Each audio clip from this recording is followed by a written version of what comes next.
नमस्कार, big news big analysis में आप सभी का स्वागत है। मैं हूं संतोष चौधरी और बीएनबी में आज जिस बड़ी खबर का विश्लेषण वो कहा जा सकता है कि बांग्लादेश से निकली है। और बांग्लादेश में जिस तरीके से 5 अगस्त 2024 वो तारीख जब तख्ता पलट हुआ, वो तारीख जब कहा जा सकता है कि शेख हसीना को बांग्लादेश छोड़ना पड़ा, और तब से लेकर आज की तारीख तक समय समय पर हिंसा, अत्याचार, बलात्कार और अल्पसंख्यकों को निशाना बनाना, ऐसी घटनाएं बेहद आम हो गई।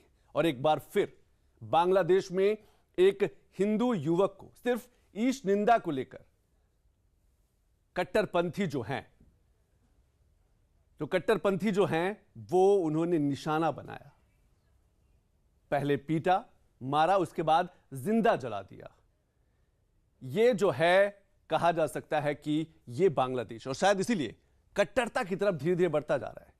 और मोहम्मद यूनुस को जो प्रतिक्रिया आई है वो और चिंताएं बढ़ाती है कि आखिर मोहम्मद यूनुस जो है वो चाहते क्या है। वो बांग्लादेश एक समय था कि बांग्लादेश की अगर हम जीडीपी की बात करें, ग्रोथ रेट की बात करें, तो बहुत आगे था। बांग्लादेश के रिश्ते जो हैं दुनिया के सभी देशों से थे। लेकिन आज जो बांग्लादेश की स्थिति है वो बद से बदतर होती जा रही है। अल्पसंख्यकों को निशाना बनाया जा रहा है, हिंदू मंदिरों को निशाना बनाया जा रहा है, और यह 5 अगस्त 2024 से लगातार जारी है। और यह कहा जा सकता है कि आए दिन की घटना है। और जो कल या परसों 2 दिन की हम घटनाओं की बात करें, जिस तरीके से एक हिंदू युवक को जलाया गया और सिर्फ ईश निंदा का बहाना लेकर, बांग्लादेश के हर जिले में, हर शहर में इस समय कहा जा सकता है हिंसा है, आगजनी है, कट्टरता है। और इसके पीछे कई बड़े इस्लामिक संगठन जो हैं वो मोहम्मद यूनुस सरकार के पीछे से बांग्लादेश के लोकतंत्र को, बांग्लादेश के संविधान को, बांग्लादेश के कानून को उनकी धज्जियां उड़ा रहे हैं, तार तार कर रहे हैं। सवाल यह है कि बांग्लादेश जो है अब किस ओर जा रहा है। वो बांग्लादेश जिसकी भारत और बांग्लादेश की सीमा रेखा की बात करें तो लगभग 4000 किलोमीटर की सीमा रेखा भारत और बांग्लादेश साझा करते हैं। हमारा मजबूत पड़ोसी देश रहा है, साझीदार रहा है, व्यापारिक साझीदार रहा है। लेकिन पिछले कुछ वर्षों में बांग्लादेश में जो लोकतंत्र की अगर बात की जाए, कानून की बात की जाए, संविधान की बात की जाए, तो तार तार हो रहा है। और वो बांग्लादेश, वहां के जो संगठन हैं, अब वो ये मांग कर रहे हैं, वो ये चाहते हैं कि बांग्लादेश जो है वो शरीयत कानून पे चले। बांग्लादेश में जो है इस्लामिक कट्टरता जो है वो और बढ़ाई जाए। महिलाओं की आजादी की छीनने की बात की जा रही। हम उस संगठन के नाम भी आपको दिखाएंगे कि वो जो संगठन है उनका बेस क्या है, आधार क्या है। कई ऐसे संगठन हैं जो कहा जा सकता है आईएसआई से जुड़े हुए हैं, अलकायदा से उनके नेटवर्क है। लेकिन अब जब से मोहम्मद यूनुस की सरकार आई है, बांग्लादेश की स्थितियां दिन बिदिन कहा जा सकता है, खासतौर से अल्पसंख्यकों के लिए, हिंदुओं के लिए बद से बदतर होती जा रही है। इसीलिए वहां के जो भारतीय उच्चायोग है उसने एक एडवाइजरी भी जारी की है कि जो भारतीय समुदाय के लोग हैं या जो भारतीय छात्र हैं वो जहां रह रहे हैं, अगर जरूरत ना हो तो अपने घरों से बाहर ना निकले, क्योंकि कोई भी बांग्लादेश में इस समय सुरक्षित नहीं है। एक कुछ तस्वीरें देख लेते हैं, क्योंकि लगातार हम जब बांग्लादेश की बात करें ना तो तस्वीरें बेहद महत्वपूर्ण हैं। कुछ 1-2 दिन की तस्वीरें हैं, कुछ पुरानी तस्वीरें हैं। 5 अगस्त 2024 के बाद से जिस तरीके से बांग्लादेश की स्थिति पूरी तरीके से बदली, 6 बड़ी तस्वीरें आप अपनी स्क्रीन पर देख पा रहे हैं।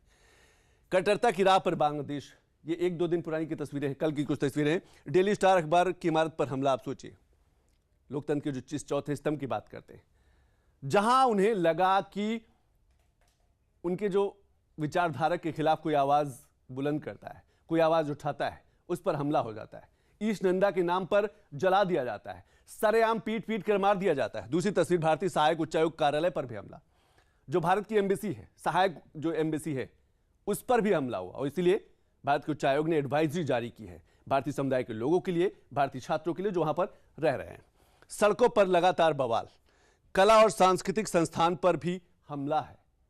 हर वो विरासत बांग्लादेश से मिटाई जा रही है जो कहा जा सकता है, जब मुक्ति आंदोलन की बात करते हैं, जब हम बंग भंग के आंदोलन की बात करते हैं, जब बांग्लादेश आजाद हुआ, हर वो चीज बंगाली कला को नष्ट करते हुए जो जेंजी हैं, कई मीडिया संस्थानों पर हमला। ये ताजी तस्वीरें हैं, ये आज और कल की तस्वीरें हैं, ये बांग्लादेश की स्थिति है। और 5 अगस्त 2024 के बाद बांग्लादेश की स्थिति कमोबेश ऐसी ही रही है। ऐसे ही कट्टरपंथ जो है लगातार बढ़ता जा रहा है। सड़कों पर जो कट्टरपंथ विचारधारा से जुड़े लोग हैं और इनके पीछे एक बड़े संगठन काम करते हैं। सवाल यह है कि मोहम्मद यूनुस सरकार चुप है। सवाल यह है कि बांग्लादेश की जिस लोकतंत्र कहां है, संविधान का है, कानून का है। कुछ और तस्वीरें देखते हैं, कुछ पुरानी तस्वीरें देखते हैं कि किस तरीके से पिछले कुछ वर्षों में 2024 के बाद से अल्पसंख्यक समुदाय को निशाना बनाया गया है, हिंदू मंदिरों को निशाना बनाया गया है, गुरुद्वारों को निशाना बनाया गया है। ये कुछ पुरानी तस्वीरें आपके आ रही है। आप देखिए, शेख हसीना के पिता का घर जो है उसको ध्वस्त कर दिया। ये पुरानी तस्वीरें हैं, लेकिन हम यह आपको बताना चाहें कि 2024 के बाद से बांग्लादेश किस ओर जा रहा है। अखबार कार्यालय की आप तस्वीरें देख पा रहे हैं, प्रोथोम जो आलो कार्यालय उसकी तस्वीरें, मीडिया संस्थान की तस्वीरें। ऐसी तस्वीरें, ऐसी हिंसा, ऐसा अत्याचार बांग्लादेश की सड़कों पर, बांग्लादेश के शहरों में बिल्कुल आम सी बात हो गई है। बांग्लादेश की जो अर्थव्यवस्था की बात करें, उसके भी कुछ आंकड़े आएंगे। दिन प्रतिदिन लगातार गिरते जा रहे हैं। भारत से भी रिश्ते धीरे धीरे एक दूरियां आती जा रही है, क्योंकि जिस तरीके से वहां के जो कट्टरपंथ संगठन के लोग हैं, जो मोहम्मद यूनुस सरकार के पीछे खड़े हैं, वहां से जो बयान आ रहे हैं। अब कुछ और पुरानी तस्वीर देखिए, जुलाई 2025, रंगपुर बांग्लादेश की तस्वीर है। हिंदू समुदाय के घरों पर हमला। यह तस्वीर हम पहले भी कई बार दिखा चुके हैं कि किस तरीके से हिंदुओं को टारगेट किया जाता है, हिंदू मंदिरों को निशाना बनाया जाता है, उनकी संपत्तियों को तोड़ा जाता है, जलाया जाता है, गांव के गांव को उनको उसमें निशाना बनाया जाता है। दुर्गा मंदिर को हटाने के लिए प्रदर्शन, इस्कॉन मंदिर में तोड़फोड़। इस्कॉन मंदिर की कहा जा सकता है कई बार तोड़फोड़ हो चुकी है बांग्लादेश में। जोशरेश्वरी मंदिर में मां दुर्गा का मुकुट चोरी हुआ। यह बेहद कहा जा सकता है कि यह बांग्लादेश की जो स्थिति है वो दर्शाती कि आखिर बांग्लादेश किस ओर जा रहा है। कट्टरवाद की ओर, शरीयत की तरफ, इस्लामीकरण की तरफ, जहां ना लोकतंत्र है, जहां पर ना महिलाओं को बोलने की आजादी है। कुछ और तस्वीरें आप देखिए, भारी संख्या में सड़कों पर उतरे प्रदर्शनकारी, सुरक्षा में तैनात पुलिसकर्मी, प्रदर्शनकारियों और पुलिसकर्मियों के बीच झड़प, सड़कों पर प्रदर्शन। अब तक सैकड़ों लोग अपनी जान गंवा चुके हैं। वो आंकड़े हम आपको दिखाएंगे, कुछ महीनों के आंकड़े हम आपको दिखाएंगे। कितने बलात्कार हुए, कितने लोगों, अल्पसंख्यक लोगों को मारा गया, कितनी संपत्तियों को नुकसान हुआ। एक रिपोर्ट देख लेते हैं, उसके बाद हमारे साथ तीन खास बड़े मेहमान, एक बड़ा विश्लेषण, क्योंकि बांग्लादेश और भारत के रिश्तों की बात करें, बहुत प्रगाढ़ रहे हैं, बहुत मजबूत हैं, व्यापारिक रिश्ते रहे हैं भारत और बांग्लादेश के। 4000 किलोमीटर की सीमा रेखा दोनों देश साझा करते हैं। पड़ोस में आग लगेगी तो चिंता तो जरूर होगी कि आखिर पड़ोस में हो क्या रहा है। एक रिपोर्ट देखते हैं।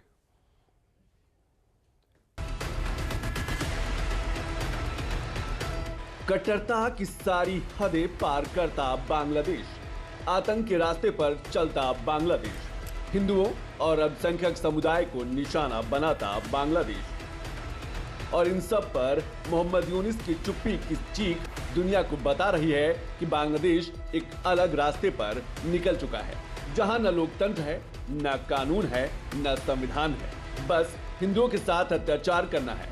बांग्लादेश पर हिंसा का यह आलम है कि कोई भी सुरक्षित नहीं है।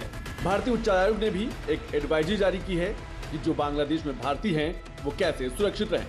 भारतीय समुदाय छात्र यात्रा न करे अगर जरूरी न हो। भारतीय समुदाय या छात्र जहां पर हैं वहीं पर रुके रहें, बाहर कम से कम निकले। आपात स्थिति में बांग्लादेश उच्चायोग से संपर्क करें। बांग्लादेश में शेख हसीना विरोधी आंदोलन के प्रमुख छात्र नेता और इंकलाब मंच के प्रवक्ता शरीफ उस्मान हादी की मौत के बाद हिंसा भड़क गई। इसको लेकर पूरे बांग्लादेश में हिंसा होती रही, पर बांग्लादेश के हालात क्यों बद से बदतर होते जा रहे हैं, इसके पीछे है कट्टरवादी मानसिकता से ग्रसित सरकार में बैठे लोग और सरकार के पीछे खड़े संगठन। किस राह पर बांग्लादेश, जहां पर एक हिंदू युवक को जिंदा जला दिया गया, ईश निंदा के आरोप में हिंदू युवक को जलाया गया। कट्टरपंथियों की भीड़ ने पहले उसे पीटकर मार डाला, फिर जला डाला। कट्टरपंथी लगातार भारत विरोधी नारे भी लगाते रहे। भारत के राजनयिक ठिकानों को भी निशाना बनाया गया है। 12 फरवरी 2026 को बांग्लादेश में 13वें राष्ट्रीय संसदीय आम चुनाव होने। शेख हसीना की पार्टी लगातार आवाज उठा रही है कि बांग्लादेश हिंसा के चपेट में बर्बाद हो रहा है। चारों तरफ डर और दहशत का माहौल बना हुआ है। ऐसे में लोकतांत्रिक तरीके से चुनाव हो पाना संभव ही नहीं। Well, I think it is very disturbing, especially as the minority communities as well as the Indian High Commission have been attacked and have been under attack. Apart from destabilizing the situation in Bangladesh, the Bangladesh is on a cusp, and as it is planning to have elections in 2 months' time, I think these developments are not good for Bangladesh. यानी कि कट्टरपंथ बांग्लादेश, किसी धर्म या विचारधारा की कठोर व्याख्या ही कट्टरपंथ है। बांग्लादेश की मानसिकता पर अब कई तरीके के सवाल भी खड़े होने लगे हैं। पाक इस्लामी कट्टरवाद की तरफ बांग्लादेश धीरे धीरे बढ़ रहा है। बांग्लादेश जिसकी ग्रोथ रेट बहुत आगे थी, बांग्लादेश जिसने पाकिस्तान से अलग होकर अपनी अलग पहचान बनाई, आज वही बांग्लादेश आतंकिस्तान बनता जा रहा है। ऐसे संगठन सरकार चला रहे हैं जिनका सीधा संबंध आतंकी घटनाओं और आकाओं से था। अब वक्त के पहलू में ही बांग्लादेश का भविष्य है।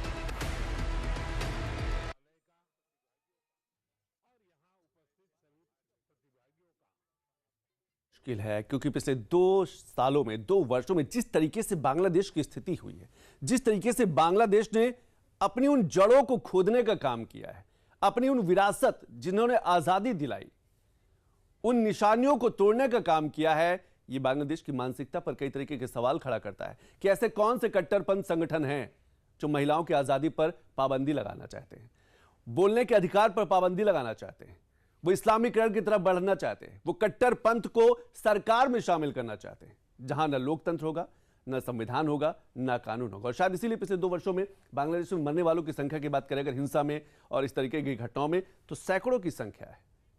खासतौर से बात की जाए तो उसमें अल्पसंख्यकों को ज्यादा निशाना बनाएगा। हमारे साथ 3 खास बड़े मेहमान, उनका हम परिचय करा दें। हमारे साथ कमर आगा सर हैं, मिडिल ईस्ट के अच्छे जानकार हैं। कमर आगा सर, बहुत बहुत शुक्रिया समय निकालने के लिए। दूसरे खास मेहमान संजय कुलकर्णी सर हैं, डिफेंस एक्सपर्ट हैं, रक्षा विशेषज्ञ। संजय सर, बहुत बहुत शुक्रिया दिल्ली से समय निकालने के लिए। तीसरे खास मेहमान रुद्र प्रताप दुबे जी हैं, राजनीतिक विश्लेषक हैं। रुद्र जी, बहुत बहुत शुक्रिया। शुरुआत कमर आगा सर आपसे करना चाहेंगे, ये कैसा कट्टरपंथ है जहां पर लोकतंत्र की कोई भूमिका ही नहीं है, जहां पर न संविधान न कानून, सिर्फ अपनी जो विचारधारा है वो एक सरकार पर थोपने को लेकर आगे बढ़ रहा है, एक देश पर थोपा जा रहा है। जी बिल्कुल सही आपने कहा। ये एक तूफान आंधी की तरह आया है जिसके पीछे सेना है वहां पे। ये बिल्कुल वैसे ही फोर्सेस हैं जो पाकिस्तान में काफी समय से, जब से पाकिस्तान बना है, वहाँ सक्रिय रहे। बांग्लादेश में भी शुरू में थे।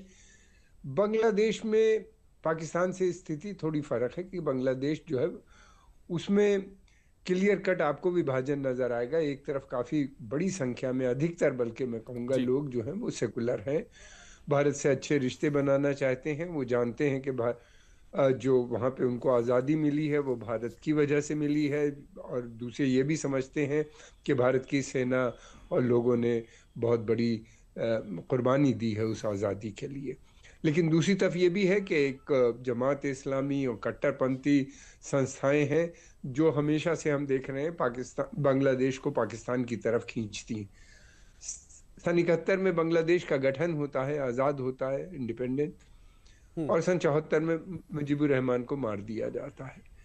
तो ये टसल आपको तब से नजर आएगी। फिर वो 10 साल तक रहते हैं पावर में, फिर उसके बाद सेकुलर फोर्सेस वापस आ जाती हैं। आर्मी का पहले भी योगदान था। शेख हसीना के पिताजी जो फादर ऑफ द नेशन कहलाते हैं, राष्ट्रपति पिता, उनके जो हत्या हुई उन सब में वो पूरा उनका रोल था।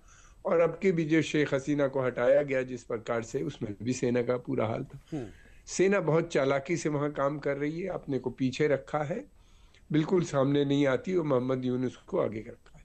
मोहम्मद यूनुस की जो मानसिकता है वो वही है जो मुस्लिम लीग की थी किसी जमाने में, और वही कट्टरपंथी धार्मिक विचारधारा के किसी भी सूरत से मुल्क को जमात इस्लामी और पाकिस्तान से जोड़ो, अमेरिका से जोड़ो, चाइना से जोड़ो, भारत विरोधी जो ताकतें हैं उनको स्ट्रांग करो, और जो सेकुलर फोर्सेस हैं जो चाहते हैं बांग्लादेश तरक्की करे, भारत के साथ जुड़े, उनको दबाने का काम लगातार सिस्टमेटिक तरीके से हो रहा है। अल्पसंख्यकों के ऊपर जो अटैक हो रहा है उसका एक बड़ा कारण ये भी है कि अल्पसंख्यक ने जो है वो सेकुलर फोर्सेस के साथ वहाँ पे खड़े हुए नजर आते हैं। और फिर दूसरी बात ये कि वो जो है निहत्ते हैं, कमज़ोर हैं। और फिर हमने पाकिस्तान में भी देखा मंदिरों के ऊपर अटैक, पाकिस्तान के अंदर भी जिस तरीके से हो रहा था, वही पैटर्न बिल्कुल उसी तरीके से बांग्लादेश में दोहराया जा रहा है। ये वही फोर्सेस हैं, वहीं से ट्रेनिंग लेके आए हैं, और इन लोगों ने जिस तरीके से जो स्टूडेंट का मूवमेंट था उसमें घुस के सब कुछ किया, और स्टूडेंट का मूवमेंट भी बहुत ढंग के साथ, जमात के लोग उसमें भी थे और इन लोगों ने किया। तो ये एक बड़ी समस्या है भारत के लिए, मैं समझता हूँ बहुत बड़ी समस्या है। 4000 किलोमीटर का बॉर्डर है और फिर ये भी है कि पड़ोसी देश है हमारा, और इतना बड़ा बॉर्डर में रोकना मुश्किल होता है। और अगर अराजकता फैलने के मुझे तो चांस साफ नजर आते हैं। इसको कुछ आप देखिएगा, बिल्कुल अगर आपने सही कहा election sir, free Qamar and sir की फेयर ना बहुत हुआ। बड़ी चिंता है, क्योंकि भारत और बांग्लादेश 4000 किलोमीटर से ज्यादा लंबी सीमा रेखा साझा करते हैं। कई जगह तो ऐसा है जहां पर कहा जा सकता है कि बस एक मेड़ का ही फासला है, एक मेड़ का ही फर्क है। लेकिन संजय कुलकर्णी सर, जैसे कि कमर आगा जी कह रहे हैं कि सेना है, जैसे पाकिस्तान में भी हर सियासी बदलाव के पीछे, हर तख्ता पलट के पीछे सेना खड़ी है। तो क्या बांग्लादेश में भी सेना और कुछ ऐसे संगठन जो शरीयत की बात करते हैं, जो कहा जा सकता है इस्लामीकरण की बात करते हैं, जो कट्टरवाद की विचारधारा से प्रभावित हैं, उनका योगदान है ये? बहुत बहुत धन्यवाद संतोष जी। जैसे कमर आगा साहब एक बहुत ही नपे तुले शब्दों में उन्होंने बहुत अच्छी तरीके से समझाया कि क्या एक परिस्थिति है बांग्लादेश की, क्या थी और क्या हो गई। पर सवाल ये है कि बांग्लादेश में जिस प्रकार से पाकिस्तान का इन्फ्लुएंस आया है, क्योंकि पाकिस्तान इस सोच से आया है, खासकर जब आसिफ मुनीर ने एक बात संभाली है पाकिस्तान के अंदर कि हम तो डूबे सनम, तुम्हें भी ले डूबेंगे। और वो जो है जिस प्रकार से उनके आसिफ मलिक ISI चीफ जिस प्रकार इस साल की शुरुआत में ही बांग्लादेश में गए, किस प्रकार से ISI का जो इन्फ्लुएंस धीरे धीरे करके 1971 के बाद भी जमात का जो इन्फ्लुएंस था वो घटा नहीं। आप जैसे बता रहे थे कमर आगा साहब जी कि किस प्रकार से मुजीबुर रहमान को मारा गया, पूरे परिवार को मारा गया और सिर्फ शेख हसीना बची को बाहर थी देश के। और ऐसे माहौल मतलब तब से लेकर के उसके बाद जिस प्रकार से डिक्टेटर्स आते रहे बांग्लादेश में, चाहे वो इरशाद हो या जैसे भी हो, वो सारे के सारे की सोच एक ही थी। और धीरे धीरे करके, क्योंकि वो पाकिस्तान की फौज में ही ट्रेनिंग पाए हुए थे, तो उनकी सोच तकरीबन वैसी ही थी, बदली नहीं थी। और सत्ता के वो लोभी थे, इसलिए वो सत्ता में रहे। तो अब देखते हैं कि पाकिस्तान का जो इन्फ्लुएंस है वो लगातार रहा। पर बीच में 15-20 साल तक मैं कहूंगा कि जो शेख हसीना आई, उन्होंने बांग्लादेश को एक ऐसी मार्ग पर ले गए कि वहां पे वाकई प्रगति जबरदस्त हुई। उधर एम्पावरमेंट हुआ, उनका GDP बढ़ा, उनका पर कैपिटा इनकम बढ़ा और बांग्लादेश एक बास्केट केस से उठ करके एक डेवलपिंग स्टेट पे आ गया और सबको बांग्लादेश को देखने लगे और पूरे विश्व भर में बांग्लादेश का नाम होने लगा। ऐसे हालात में अब जब बांग्लादेश के अंदर खासकर जब बाकी तत्व, अपने पड़ोसी तत्व जिसमें शामिल पाकिस्तान, जिसमें शामिल चीन, और फिर धीरे धीरे करके USA का भी इन्फ्लुएंस उसमें देखने को मिला, जहां सेंट मार्टिन आइलैंड को लेकर के बातचीत चल रही थी, किस प्रकार से शेख हसीना के ऊपर प्रेशर आ रहा था। तो वहां से शेख हसीना जब भारत में आई, उसके बाद से लगातार एक मैं कहूंगा कि यूनुस जो है वो एक मुखौटा के तौर पर है। ये कहना कि यूनुस एक 85 साल का बुजुर्ग इस तरह की हरकतें करता हो मुश्किल लगता है, यानी कि एक मुखौटा है। और मुखौटा किसका है? वहां पे बांग्लादेश में हम देखते हैं ISI का इन्फ्लुएंस है और IS का इन्फ्लुएंस है, अल-कायदा का इन्फ्लुएंस है।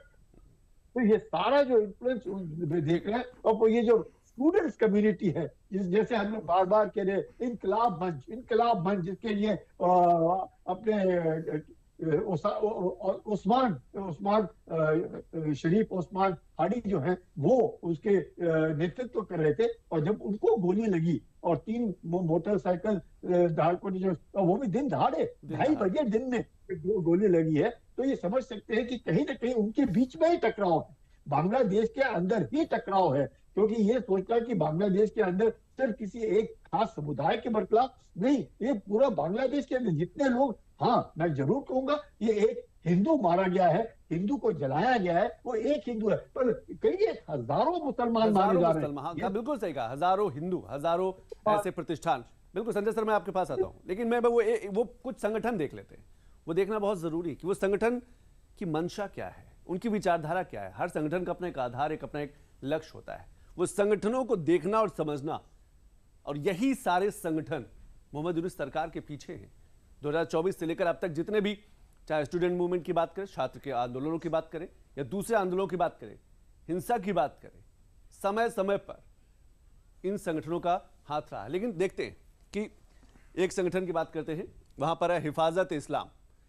अब इसका आधार क्या? आप देखिए, यह चाहता है कि भैया बांग्लादेश का प्रमुख देवबंदी संगठन है, कट्टर इस्लामी कानूनों की वकालत करता है। ये चाहते हैं, ये संगठन चाहता है कि बांग्लादेश में जो भी कानून लागू हो वो इस्लामी कानूनों की वकालत करे, उनसे प्रभावित हो। महिला अधिकारों और बोलने पर कठोर रुख रखता है। उनको लगता है कि महिला जो हैं, जो महिलाएं हैं, वो परिवार तक ही सीमित रहें, परिवार से बाहर ना वो रोजगार करें, ना व्यापार करें, ना नौकरी पे जाए। यानी कि महिलाओं के हक और अधिकार पर पूरी तरीके से पाबंदी, ये इनका आधार है। ये बड़ी बड़ी तकरीरों में बोलते हैं। पहला हिफाजत इस्लाम। दूसरा देखते हैं कि ऐसे जो संगठन हैं, और ये सब संगठन मोहम्मद यूनुस सरकार के पीछे खड़े हैं, और इस समय तो कहा जा सकता है कि संरक्षित भी पूरी तरीके से। दूसरा है अंसारुल्लाह बांग्ला टीम। अब इनका आधार देखिए, कट्टरपंथी आतंकी संगठन है। ये आतंकी संगठन की लिस्ट में शामिल है। ब्लॉगरों, जो ब्लॉगर हैं, सेकुलरों और लेखकों के कई ब्लॉगर्स जो हैं, कई लेखक जो हैं, कई जो सेकुलर लोग रहे हैं, उनकी हत्या के आरोप है इस संगठन पे कई। मकसद है कि बांग्लादेश में शरीयत कानून लाना।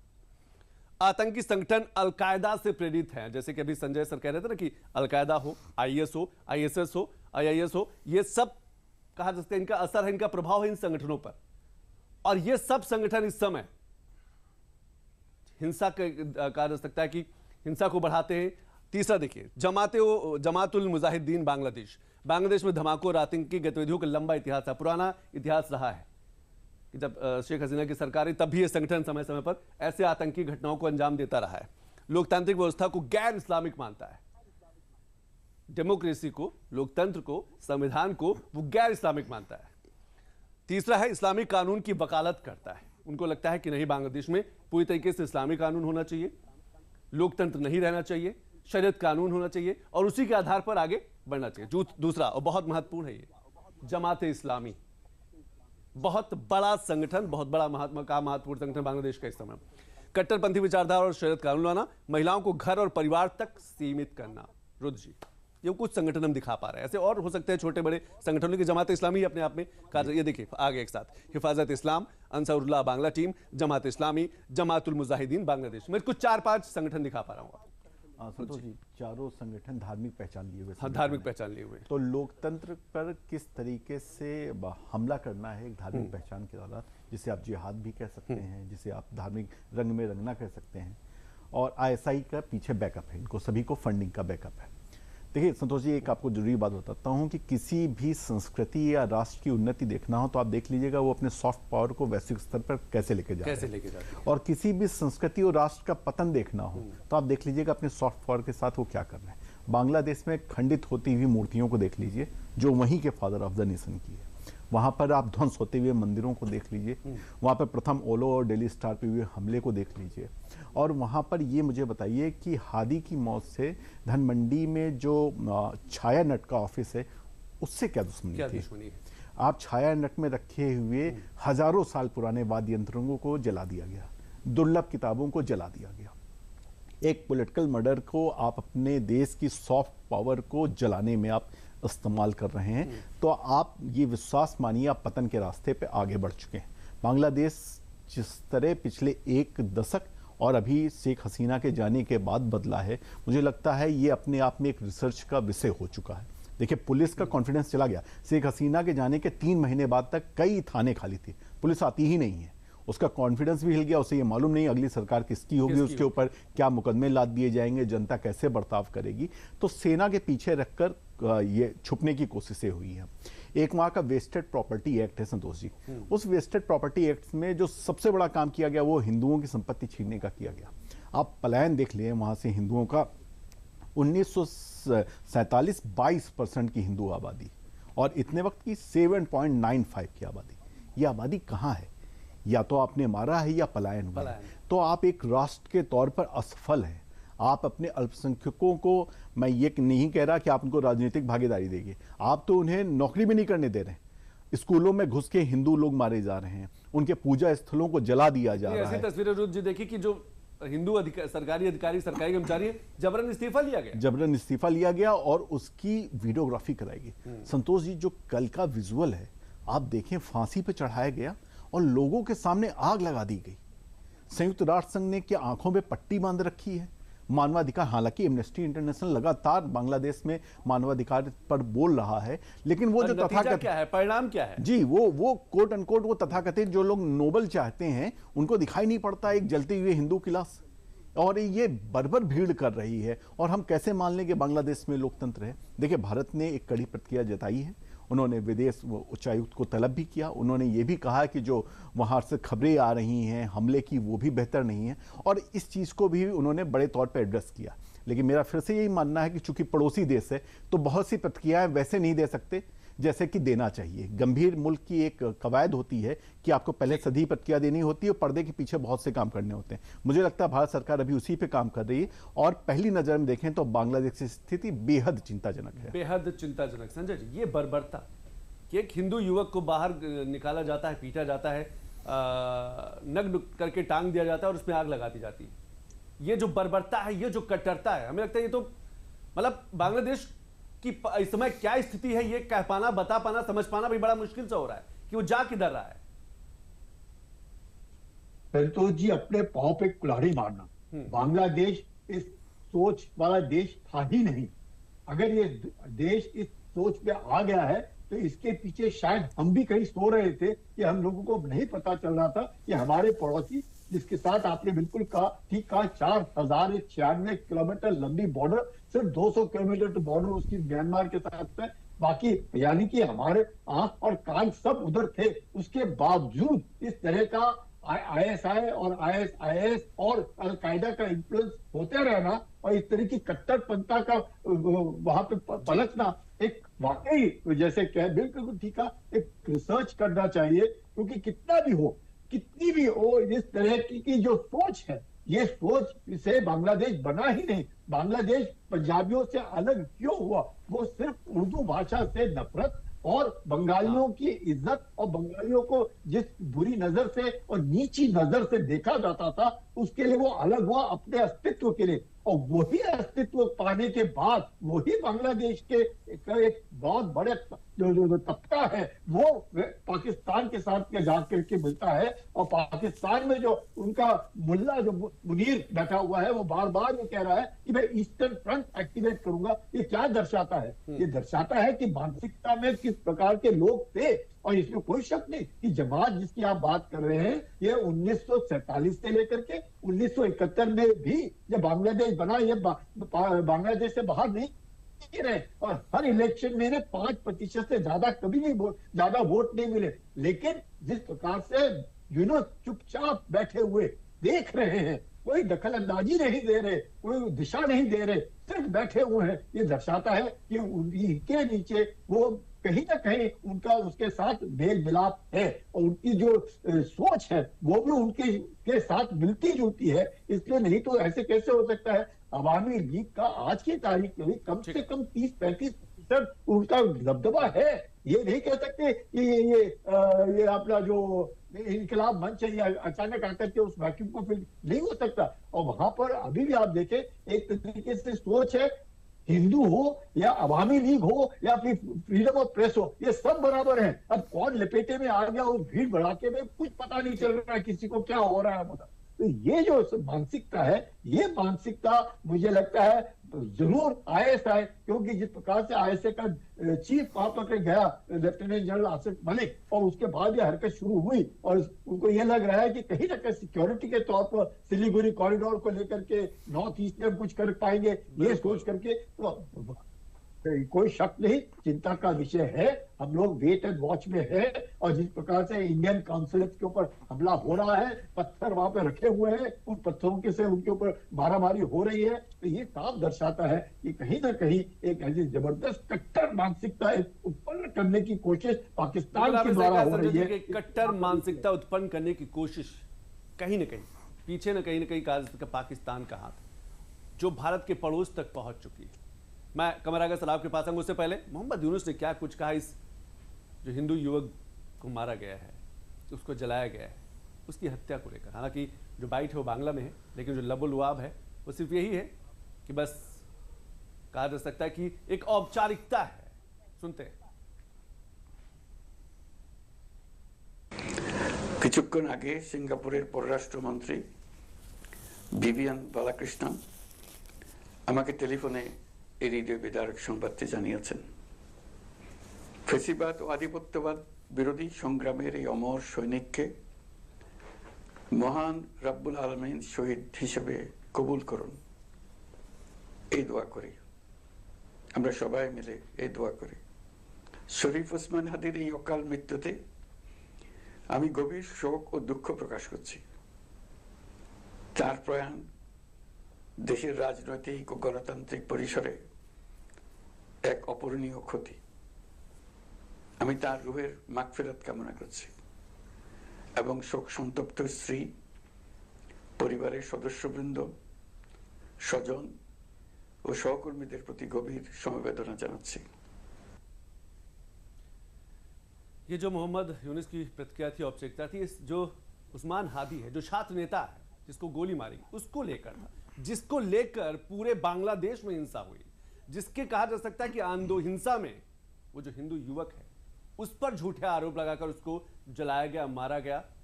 और ये बांग्लादेश है। कमर आगा जी, जब हम बांग्लादेश की स्थिति की बात करते हैं, भारत का पड़ोसी देश है, तो क्या इसमें इसके पीछे छिपी हुई जो ताकतें हैं, वो चाहे पाकिस्तान की नाम ले या कुछ दूसरे मुल्कों का नाम ले, उनका भी कहा जा सकता हाथ हो सकता है इस सब सारी चीजों में? देखिए, वहां पे कई ताकतें एक साथ काम कर रही हैं। एक तो सबसे बड़ी ताकत जो है पाकिस्तान है, और पाकिस्तान के पीछे चाइना है। उनका बहुत पुराना प्रोग्राम था, बहुत समय से कह रहे थे भारत को चारों तरफ से घेरने का। स्ट्रिंग ऑफ पर्ल्स की जो बात करते थे, उन्हीं ने बांग्लादेश में उन्हें कामयाबी नहीं मिली है। उन्हीं ने नेपाल में भी कोशिश कर रहे हैं, फिर उसके बाद श्रीलंका में भी, पाकिस्तान में भी, अब अफगानिस्तान में भी कोशिश जारी है, जो जहाँ फेल हो गए। फिर उसके अलावा ये हमने देखा म्यांमार और तमाम मिलिट्री बेसेस बनाने की बातें पाकिस्तान से लेके म्यांमार, और फिर वहाँ पे भी तो ये एक चाइना का है जो पाकिस्तान के थ्रू काम करता है। पाकिस्तान में भी ISI जो है सबसे ज्यादा एक्टिव इन चीजों में रहती है।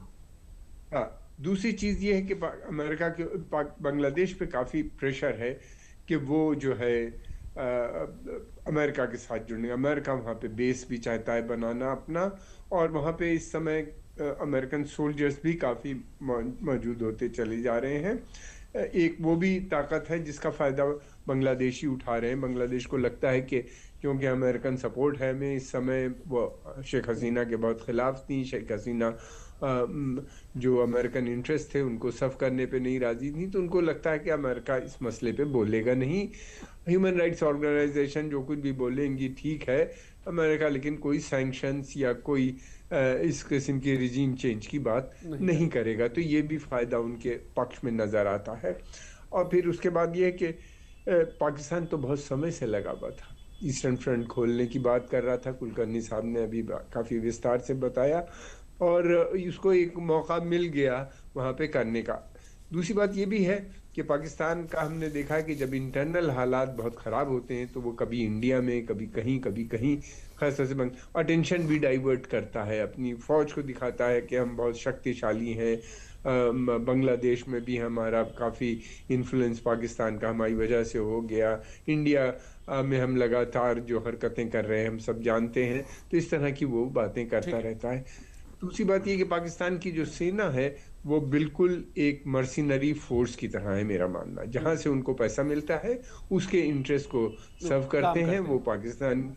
हाँ, वो उनको पैसे की ज़रूरत होती है, उनको वीपन की ज़रूरत होती है, वो दोनों मुहैया हो जाता है। जब अमेरिका को अपना इंटरेस्ट सर्व कराना होता है तो उनको वीपन भी दे देता है, पैसे भी दे देता है, इन्वेस्टमेंट की भी बात हो जाती है थोड़ी बहुत, और अरबों से भी, दूसरे अरब देशों से भी पैसे दिलवा देता है। चाइना लगातार पिछले काफ़ी समय से इनका इस्तेमाल कर रहा है भारत के विरुद्ध, और इनको वो वहाँ से भी फंडिंग और वो सब मिल रही है। स्टेट फेल हो चुकी है। इसी तरह थोड़ा जो कुछ पैसा मिलता है उससे 3-3 महीने की इनको लीज मिलती जाती है। और बहुत सी ताकतें ऐसी हैं जिन्होंने पाकिस्तान को बनवाया, पाकिस्तान के बनवाने में मदद की। वो चाहते हैं कि पाकिस्तान वहाँ बना रहे। वो भी एक बड़ी ताकतें हैं, हम सब उनके बारे में आपने कहा कि अच्छी कई बड़ी ताकतें हैं जो पीछे से इस पूरे हिंसा को, इस पूरी पटकथा को जो है लिख रही हैं, क्योंकि भारत इस समय उभरती हुई ताकत है, उभरती हुई शक्ति है। दुनिया के कई देशों को शायद ये बात अच्छी न लग रही। मैं कुछ रिएक्शन, कुछ प्रतिक्रिया सुन लेता हूँ, उसके बाद कुछ घटनाएं भी दिखाता हूँ कि पिछले कुछ महीनों के आंकड़े हैं कि कितने हिंदुओं पर, अल्पसंख्यकों पर, मंदिरों पर वो निशाना बनाया गया। सबसे पहले कुछ आंकड़े देख लेते हैं कि कितने अल्पसंख्यक समुदाय के जो मंदिर हैं, अल्पसंख्यक समुदाय के लोगों के ऊपर, महिलाओं के साथ कितना जो अत्याचार हुआ है। सिर्फ ये 5 अगस्त 2024 से 31 दिसंबर 2024 के बीच के आंकड़े हम आपको दिखा पा रहे हैं। सुनो 32 केस हत्या के, हमें लगता है 3 महीने हो गए रुद्र जी। जी 3 महीने के दिसंबर 2024 के, जब उस समय 5 अगस्त 2024 की वही तारीख है जब तख्ता पलट हुआ था। 13 रेप केस और पूजा स्थलों पर हमले की 133 घटनाएं, और आज की तारीख में इनकी संख्या कई गुना बढ़ गई है। जब हम अल्पसंख्यक समुदाय की बात करते हैं, उस पर हमलों की बात करते हैं, पूजा स्थलों पर हमलों की बात करते हैं। एक प्रतिक्रिया सुन लेते हैं, उसके बाद मैं जी आपके पास आऊंगा कि इस समय बांग्लादेश की स्थिति क्या है। बांग्लादेश कहा जा सकता है किस ओर? बांग्लादेश में लगातार बवाल हो रहा है, शरीयत कानून, महिलाओं की आज़ादी की खिलाफ बात की जा रही है, उनको घर में बंद करने की बात की जा रही है। भारत के जो उच्चायोग हैं, आयुक्त हैं, उन्होंने क्या कुछ कहा वो एक बार सुनते हैं। We do know that actually regime change operation was supported by external powers, by the Western powers, but it was done through Pakistan. It was done through Pakistan, and Pakistan's biggest conduit in Bangladesh is the Jamaat-e-Islami. So the Jamaat-e-Islami is acting at the behest of Pakistan. So this is their plan. Pakistan's first effort in Bangladesh is to now try and embed themselves with the Bangladesh army. They want to take control of the Bangladesh army, and they have sent their officers, they're putting their officers in every division. It's a very dangerous and provocative situation, and a great concern to India. बीना सिकरी है जो पूर्व उच्चायुक्त रह चुकी है बांग्लादेश में। संजय जी, छोटा सा रिएक्शन आपसे लेता हूँ, उसके बाद रुचि आपके पास आता हूँ। बांग्लादेश, जो पाकिस्तान है, वो बांग्लादेश की सेना में हर जगह अपने लोगों को डिप्यूट करने की साजिश रचा, ये कहना है। ये एक बड़ी चिंता की बात है। बिल्कुल, बहुत बड़ी चिंता की बात है, क्योंकि आप देखिए बांग्लादेश बनने के बाद भी, चाहे वो जनरल इरशाद रहे, चाहे जनरल जिया रहे, वो लगातार उनकी जो सोच और जो मानसिकता है वही है जो ट्रेनिंग है। उसके बाद भी पाकिस्तान के में इनके जो अफसर जाते थे बांग्लादेश के ट्रेनिंग के लिए, प्लस यूएन मिशन में लगातार जाते रहे, और जिस प्रकार से पाकिस्तान ने धीरे धीरे करके इनको ब्रेन वॉश किया, अपने आईएसआई को उधर बिठाया, जमात के द्वारा इनको पूरा ब्रेन वॉश किया, आईएसआई के इन्फ्लुएंस करवाया, अल कायदा के द्वारा किया। मतलब ये जो एक मानसिकता, कट्टरपंथी रेडिकलाइजेशन जो है धीरे, और हेट इंडिया, पाकिस्तान का जो मुद्दा है वो है हेट इंडिया, ब्रेक इंडिया। मतलब हेट इंडिया और ब्रेक इंडिया में ये सारे जो कार्रवाई हो रही है, इनमें फायदा कहां से होता है? चीन को लगता है कि भारत प्रगति ना करे, अमेरिका को लगता है कि भारत अमेरिका के ही साथ मिला रहे और अमेरिका जो कहता है उन्हीं की बात माने। तो ये सब में भारत के ऊपर जबरदस्त प्रेशर है।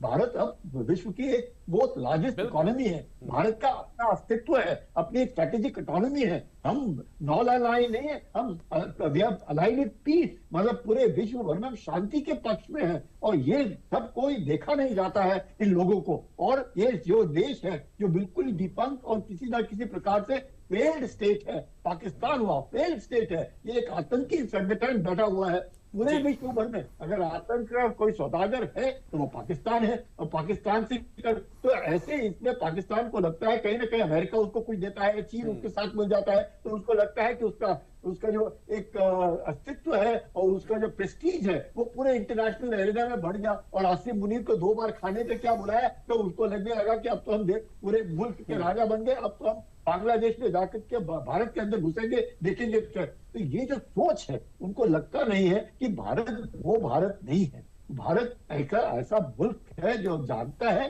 अपने आप को बचाना भी जानता है, और दूसरा अगर इस मधुमक्खी के छत्ते में उंगली दी तो वो बना करके आपको बर्बाद भी करने की पूरी। बिल्कुल आपने सही कहा संजय सर कि भारत ये बदला हुआ भारत है, ये आंखों में आंखें डालकर बात करने वाला भारत है। अगर आप छेड़ेंगे तो छोड़ा नहीं जाएगा। तो जी क्या लगता है कि जब हम पाकिस्तान की बात करते हैं तो पाकिस्तान को एक नया लैंड मिल गई है, जगह मिल गई है आतंकवाद को पल्लवित करने के लिए, पोषित करने के लिए, आतंकवाद को फंडिंग देने के लिए, वो बांग्लादेश के रूप में, बांग्लादेश की जमीन के रूप में। हाँ, निश्चित तौर पर पहली नज़र में तो ऐसा ही दिखाई पड़ रहा है, और वो धार्मिक पहचान होने की वजह से पाकिस्तान का काम करना ज़्यादा आसान हो गया है। चूंकि वो मुस्लिम ब्रदरहुड की जब भावना आ जाती है और धर्म पहले राष्ट्रवाद की होती है, वहाँ पर पाकिस्तान को बहुत आसानी हो जाती है। पाकिस्तान को आसानी इस बात की भी है कि यूनुस अपने आप में, मोहम्मद यूनुस अपने आप में बहुत कमज़ोर है, बहुत ही मतलब अंतरिम सरकार के सबसे कमज़ोर प्रमुख। आपने 120 दिनों में वो जो घटनाएं दिखाई, वो 133 घटनाएं हैं। 120 दिन का आपने आंकड़ा दिया, 5 अगस्त से लेकर 20 दिसंबर तक का 133 पूजा स्थल तोड़े गए, 13 रेप हुए। आप ये सोचिए 120 दिन की ये, और फिर मोहम्मद यूनुस आते हैं प्रेस के सामने, कहते हैं हमें रिपोर्ट से जानकारी मिली कि अल्पसंख्यकों पर अत्याचार हो रहा है। आप कैसे प्रमुख हैं? अभी भी मैंने देख रहा था मोहम्मद यूनुस का बयान कि सिंगापुर के विदेश मंत्री ने हमें बताया क्यों खत्म हो गए। क्या आपका कोई अधिकारी नहीं था? क्या आपके पास हादी को देखने लायक वहां पर कोई भी ऐसा अधिकारी नहीं था जो आपको रिपोर्ट करता? सिंगापुर के विदेश मंत्री ही आपको ये बताने के लिए नियुक्त किए गए थे क्या? मोहम्मद यूनुस ने जिस तरीके से चाइना के सामने जाके भारत के बारे में माहौल तैयार किया, मोहम्मद यूनुस ने जिस तरीके से एक प्रोपेगेंडा, एक फेक नैरेटिव बनाने की कोशिश की। अभी आप बांग्लादेश की अंतरिम सरकार ने विजय दिवस मनाया 16 दिसंबर को, उसमें ढाका की एक बड़ी फेमस रोड है, उसका नाम उन्होंने फेलानी इंक्लेव रखने की कोशिश की। वो फेलानी खातून एक होती थी, और वो जब वो फेलानी इंक्लेव रखने की नाम रखने की बात की गई तो ये बताया गया ये भारत के अत्याचारों की याद दिलाएगा, और फिर आप चाहते हैं कि भारत के साथ आपके संबंध भी ठीक हों।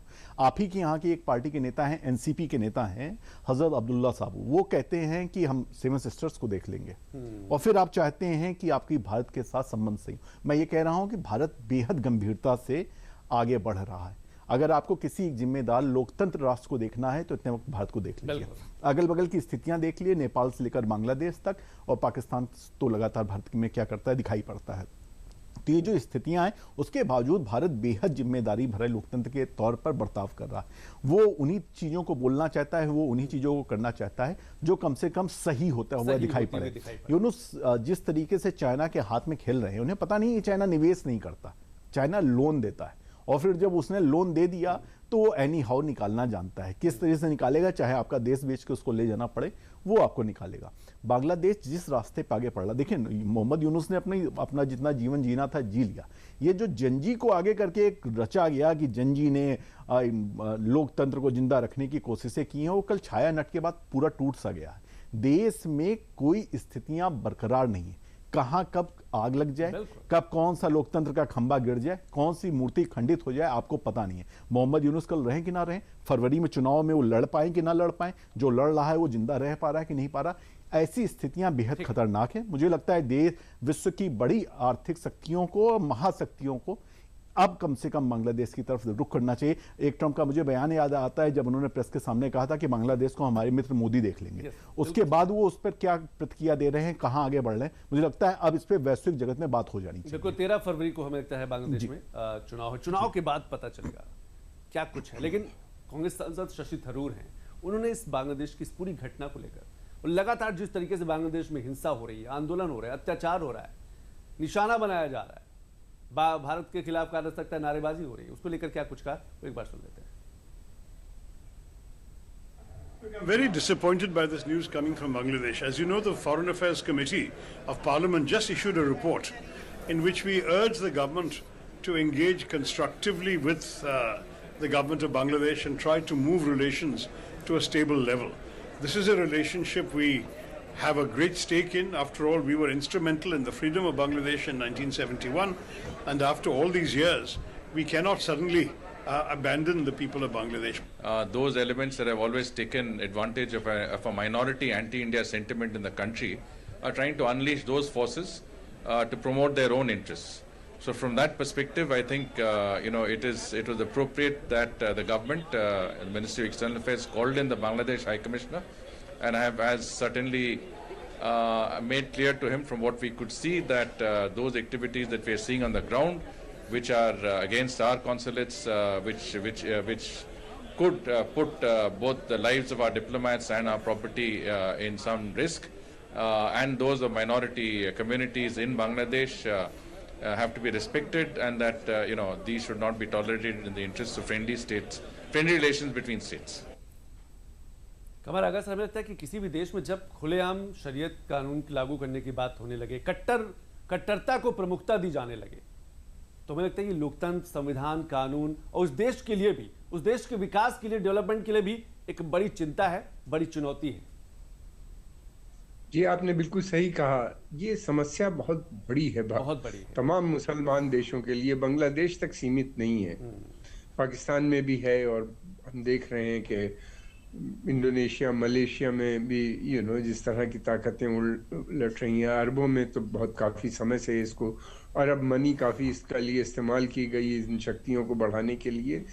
तो ये एक, इसके चलते हुए हम देख रहे हैं कई मुस्लिम देश जो थे वो डिस्टेबलाइज हो गए, ख़त्म हो गए, एक के बाद एक आपस में सिविल वॉर की तरफ पहुंच गए, अराजकता फैल गई। कुछ उसी तरह की सिचुएशन हमें बांग्लादेश में भी नजर आती है अगर ये ताकतें रह गईं। इसलिए कि ये जितनी भी इस तरह की फोर्सेस हैं, ये किसी भी देश में मेजॉरिटी में नहीं है, ये माइनॉरिटी में है। इनको हमेशा हर जगह सेना का सपोर्ट मिलता रहा। कट्टरपंथी ताकतें कभी इलेक्शन में ज्यादा जीत नहीं पाई अकेले, ये किसी न किसी के साथ मिल के सत्ता पे करती थी और आर्मी के थ्रू पीछे से रूल करती थी। दूसरी बात ये कि मुझे नहीं लगता कि अब फरवरी में इलेक्शन हो पाएगा। अच्छा, ये जान के ये जिस तरह का माहौल क्रिएट किया जा रहा है, सेना नहीं चाहती कि अभी कोई इलेक्शन हो अभी, क्योंकि अभी भी सेकुलर फोर्सेस, शेख हसीना के सपोर्टर, अवामी लीग जो है वो काफी स्ट्रांग है।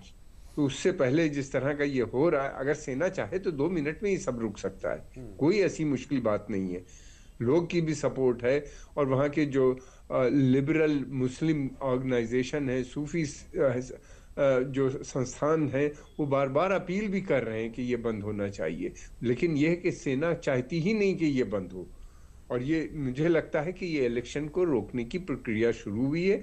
अभी एक मर्डर हुआ है, कुछ दिनों के बाद आप देखेंगे सामान्य सिचुएशन की जाएगी, फिर इससे बड़ी कोई एक सिचुएशन क्रिएट कर दी जाएगी, किसी और बड़े लीडर की हत्या या किसी और बड़े उसका, और उसके बाद फिर अटैक माइनॉरिटीज के ऊपर, मंदिरों के ऊपर। मतलब ये लग रहा है जो पैटर्न दिखाई, अब ये तो मैं नहीं कह सकता, लेकिन पैटर्न जो है वो इस बात को आ रहा है कि सेना इलेक्शन नहीं चाहती है। उसने पहले डेट अनाउंस करवा दी ताकि मामला रहे, कह सके, और फिर उसके बाद तो ये होगा कि भाई सिचुएशन कंट्रोल में नहीं है, इलेक्शन 2 महीने के लिए आगे या 6 महीने के लिए आगे। और मोहम्मद यूनुस का जो ब्रीफ है वो यही है को जो सेना ने दिया है कि आप इन सेकुलर ताकतों को, इसलिए कि इससे पहले जब ये लोग सत्ता में आए थे उस समय भी बहुत से लोग मारे गए थे, जिसका जिक्र कुलकर्णी साहब ने किया, इंटेलेक्चुअल और राइटर्स और सेकुलर ग्रुप्स। एक सेकेंड, तो ये सब मारे गए थे। अब लेकिन ये कि अधिकतर बच गए थे, और वो दोबारा से शेख हसीना फिर पावर में आ गई। अब उनकी कोशिश ये है कि कुछ ऐसा कर दो जैसे पाकिस्तान में हो गया, कि ये जो सेकुलर एलिमेंट्स हैं जो भारत से रिश्ते चाहते हैं, ये ऊपर आ ही ना पाए, दोबारा सत्ता में ना आ पाए किसी भी तरह से, और आर्मी अपना पूरा ग्रिप इनके ऊपर कर ले जैसे पाकिस्तान में किया है। तो मुझे लगता है अगर फरवरी में इलेक्शन होगा तो सेना का जो एजेंडा है वो पूरा नहीं हो पाएगा। पता नहीं मैं कितना सही हूं, मैं नहीं जानता, लेकिन जिस तरीके से हालात है, जिस तरीके से कहा जा सकता है वहां हिंसा और आंदोलन और अत्याचार लगातार बढ़ता जा रहा है, ऐसा लग रहा है कि जो आम चुनाव की बात करी, ये सिर्फ एक बयानबाजी है, ये सिर्फ एक कहा जा सकता है कि दुनिया को दिखाने के लिए, लेकिन अभी सेना जो है वो कुछ और चाह रही। बहुत बहुत शुक्रिया संजय सर, बहुत बहुत शुक्रिया कमर आगा सर, आज समय इतना ही। बहुत बहुत शुक्रिया रुद्र प्रताप दुबे जी, आप तीनों मेहमानों ने हमारे कार्यक्रम में शिरकत की, बहुत बहुत शुक्रिया। तो बिग न्यूज बांग्लादेश हमने बात की कि बांग्लादेश लगातार कट्टरता की तरफ बढ़ता जा रहा है, हिंसा है, आंदोलन है, क्लेश भी लगातार बढ़ता जा रहा है। सबसे चिंता और चुनौती की बात है कि अल्पसंख्यकों को निशाना बनाया जा रहा है। लेकिन दुनिया में कुछ और बड़ी खबरें जो आपका इंतजार कर रही है। बलूचिस्तान मानवाधिकार परिषद ने पाकिस्तानी सुरक्षा बलों द्वारा बलूच महिलाओं के जबरन गुमशुदगी पर चिंता जताई है। 2025 में ऐसे 9 मामले दर्ज किए गए हैं जिनमें छात्राएं, स्वास्थ्य कर्मी और महिलाओं को हिरासत में यातना दी गई या उनकी हत्या कर दी गई। अमेरिकी राष्ट्रपति डोनाल्ड ट्रंप ने वित्तीय वर्ष 2026 के राष्ट्रीय रक्षा प्राधिकरण अधिनियम पर हस्ताक्षर किया है। यह अधिनियम स्वतंत्र हिंद प्रशांत क्षेत्र को बढ़ावा देने तथा चीन की चुनौतियों से निपटने के लिए भारत और क्वाड के साथ मजबूत संबंधों पर जोर देता है। यूक्रेन के राष्ट्रपति वोलोदिमीर ज़ेलेंस्की ने यूरोपीय संघ के नेताओं से अरबों डॉलर की आर्थिक मदद और सैन्य सहायता देने का आग्रह किया है। रूस की 245 अरब अमेरिकी डॉलर की संपत्तियां बेल्जियम के यूरो क्लियर संगठन के पास है। ऑस्ट्रेलिया की सरकार सिडनी के बॉन्डी बीच पर यहूदियों पर हुए हमले के बाद नफरती भाषण के खिलाफ नया कानून बनाने जा रही है। प्रधानमंत्री एंथनी अल्बनीज ने नफरती भाषण और हिंसा को बढ़ावा देने वालों के खिलाफ कार्रवाई का वादा किया है। अमेरिका के नॉर्थ कैरोलिना में एक बिजनेस प्लेन टेक ऑफ करते ही क्रैश हो गया। इस घटना में 7 लोगों की मौत हो गई। इस घटना का कारण हल्की बारिश और कम विजिबिलिटी बताया जा रहा है।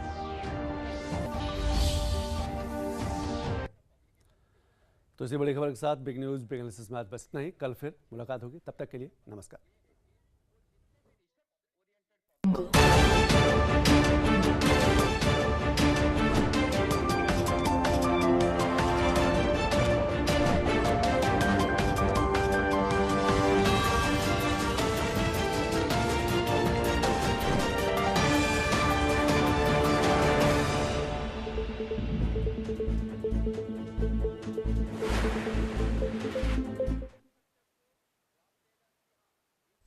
वो कहते हैं कि जो देश इतिहास को नहीं संजोता उसको इतिहास भी